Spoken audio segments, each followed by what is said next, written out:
Let's talk about Koala Man. That's right, folks. We are in a really weird spot for animation right now.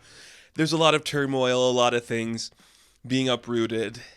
But Hulu is like, we've been working on a show for a while now, kind of superhero y. Maybe that'll give it some longevity. It's called Koala Man. 8 episodes out on Disney Plus or Hulu, wherever you watch it. I really liked the show. Animation, especially in the adult animation area, it's very hit or miss for me lately. I think sometimes we lean too far into one side and it doesn't work, too far into the other side and it doesn't really work. This show really felt like the right balance of both. So, Koala Man is the premise. It's a very Australian show. I believe it's made by an American studio, though, because it is a 20th television production. I think the creatives behind it are the Australian side, and it's like made for an American audience. That's cool. I like that. I mean, the other most prominent Australian cartoon to kind of like talk about the world and like make itself known around the world is Bluey, and Bluey's strictly an Australian show. So Koala Man, I guess it's a good indication that maybe that humor can branch over into other genres like adult animation. That's kind of cool.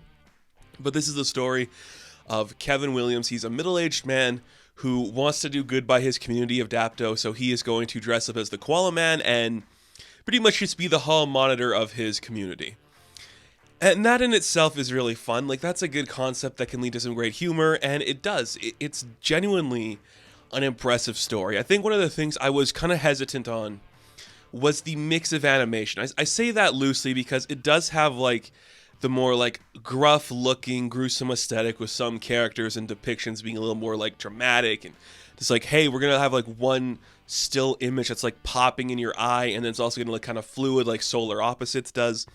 Can you blend those two together perfectly to make it work? Turns out you can, and I think Koala Man does that better than most in this genre. There's some weird looking characters that look really like more detailed than other ones, but it bounces out well because the world is able to play off of that beautifully, and it makes for some interesting stuff. And it does have that thing where you're like, oh, you think it's just gonna be like, suburban dad problems as a superhero, and then it kind of gets like extraterrestrial and magical and other things and all that. So that's kind of fun. It's kind of BoJack in that way of like a man dealing with his depression. So it's like a really good balance of all these different shows working together in unison to do something strong. I really appreciate that. It just makes the show feel a little more wholesome, a little more cool.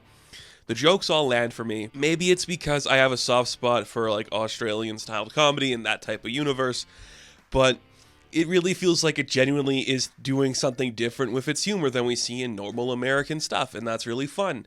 And it's set in Australia, Australian characters. Those are the jokes we're gonna get.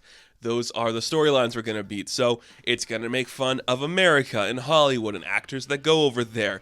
You know, supporting the tradies in Australia. They're gonna be a big deal, and we're gonna have the certain foods that we eat and the certain way we perceive the world in different ways. And that all works fine because it feels like it's from an earnest place of people that genuinely care about what they're talking about. And that's really fun to see. I really enjoy that. Michael Cusack is the voice of Kevin. You'll recognize his voice from other things, a very prominent feature on Smiling Friends, a show I kind of talked about on this channel before. Great job. It definitely feels like this was his passion project, where he's like, I'm going to make this so everybody knows what I'm about and the stuff I like. And that's a really cool thing to see, because his voice generally works for this kind of character, kind of just isolated and not really connecting to everybody, but is so interested in like helping the community. It really works well and makes for some great stuff. Sarah Snook also shows up in this. If any of you are Succession fans, you almost forget like that's her voice, right? You almost forget, and you're like, wow, that's Sarah. Hey, okay, sure.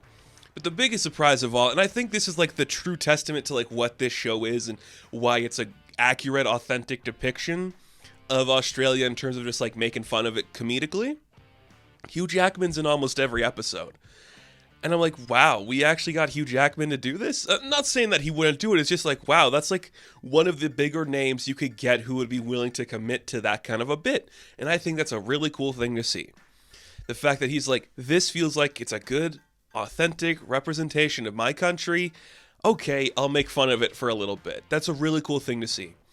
It does play into the superhero tropes a little bit. It goes into some really creative directions with that. Like I said, I do believe the animation is very strong. It does things that you're not really expecting for a show like this, where it could strictly be like the like the suburban Rick and Morty, but it's not. It tries new things. It really goes for the abrupt humor in certain ways. All the characters are really fun, which is an important detail to get right for a show like this. All your supporting characters need to bounce off each other well. When you're using different themes and stories, the world has to feel authentic. And there is like some lore being added. Not a lot, which I understand. You don't need lore for a show like this, but we do get an origin kind of episode. We do make fun of the Wiggles in some episodes. We see like the villain, the arch nemesis, setting up everything in motion. There's galactic threats. It's impressive, and it has genuine staying power. The fact that I sat down and was like, do I want to binge this? And I ended up binging it because I was genuinely impressed, which is not something I do a lot. I try not to binge anymore, but when I'm just watching this, it's breezy, but I'm also like, hey, this feels like what I've wanted from this like genre in a long time. Just more different type of humor with characters that are interesting to look at and kind of fun. It's making fun of itself. It doesn't feel like it's above its audience. It feels like it's in conjunction with its audience, where it's talking about it with its audience. And that's a really cool thing to experience and a really great thing to be a part of. I genuinely am impressed with everything Koala Man did. It was a brilliant show, really fun.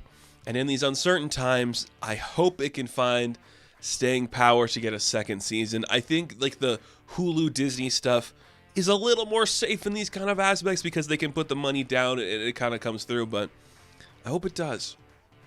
I had a great time with this. Australian humor is kind of fun sometimes, when they care about it. I really do appreciate that. This was a really fun show. So, Koala Man Season 1, I am going to give an 8 out of 10. Now, thank you guys for watching this review. Be sure to like and subscribe to the channel. As always, you can check me out on Instagram, TikTok, and Hive. And I will catch you in the next one. Have fun. Stay safe. Good luck. Get on. What did he say? No, that's not on. But this is on. This is on. G'day.